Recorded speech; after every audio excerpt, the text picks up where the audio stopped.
ശബരിമല യുവതീ പ്രവേശനത്തിൽ മലക്കമറിഞ്ഞ് തിരുവിതാംകൂർ ദേവസ്വം ബോർഡ്. യുവതീ പ്രവേശനത്തെ എതിർത്ത് സത്യവാങ്മൂലം നൽകും. ഇന്ന് ചേർന്ന ദേവസ്വം ബോർഡ് യോഗത്തിലാണ് ഈ തീരുമാനം. ആചാരാനുഷ്ഠാനങ്ങൾ സംരക്ഷിക്കുന്ന നിലപാട് സ്വീകരിക്കുമെന്ന് Devaswom board president K Jayakumar. വ്യക്തമായ നിലപാട് അറിയിക്കാതെ സംസ്ഥാന സർക്കാർ. ഭക്തർക്ക് മുന്നിൽ ഒടുവിൽ മുട്ടുമടക്കി തിരുവിതാംകൂർ ദേവസ്വം ബോർഡ്. ശബരിമല യുവതീ പ്രവേശന വിഷയത്തിൽ നിലപാട് മാറ്റി.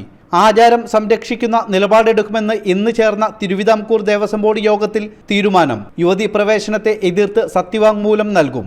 നിലവിലുള്ള ഉത്തരവിനെ എതിർക്കുമെന്നും Devaswom board president K Jayakumar പറഞ്ഞു. ശബരിമലയിലെ യുവതീ പ്രവേശനത്തിനെ സംബന്ധിച്ചിടത്തോളം ബോർഡ് ചർച്ച ചെയ്തു.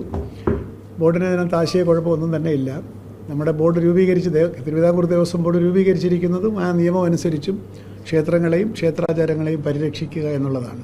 അതുകൊണ്ട് തന്നെ ഇന്ന് സുപ്രീം കോടതിയിൽ നിലവിലുള്ള ആ ഉത്തരവിന് കണ്ടസ്റ്റ് ചെയ്യുക എന്നുള്ളത് തന്നെയാണ് നമ്മുടെ തീരുമാനം.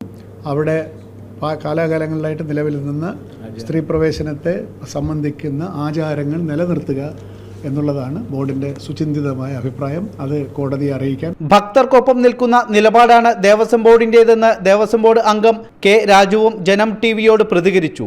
ഹിന്ദുമത വിശ്വാസികളായിട്ടുള്ള ബഹുജനങ്ങളുടെ അല്ലെങ്കിൽ വിശ്വാസികളുടെ ആചാരങ്ങളും അനുഷ്ഠാനങ്ങളും ഒക്കെ സംരക്ഷിക്കുക എന്നുള്ളതും ആരാധനാലയങ്ങൾ ഹിന്ദു മത ദേവാലയങ്ങളുടെ സ്വത്തുവകൾ സംരക്ഷിക്കുക എന്നുള്ളതുമാണ്.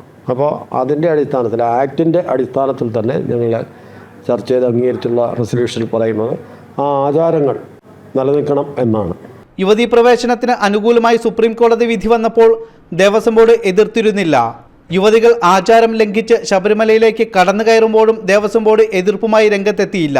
എന്നാൽ ഇപ്പോൾ യുവതീ പ്രവേശനത്തെ എതിർക്കാൻ കാരണം ആസന്നമായ നിയമസഭാ തിരഞ്ഞെടുപ്പാണ്. വോട്ട് ബാങ്ക് ലക്ഷ്യമിട്ടാണ് ഇടത് സർക്കാരിന്റെ കീഴിൽ പ്രവർത്തിക്കുന്ന ദേവസ്വം ബോർഡ് നിലപാട് മാറ്റിയതെന്നാണ് ആരോപണം. ശിവദാസ് കന്മനം, ജനം, തിരുവനന്തപുരം.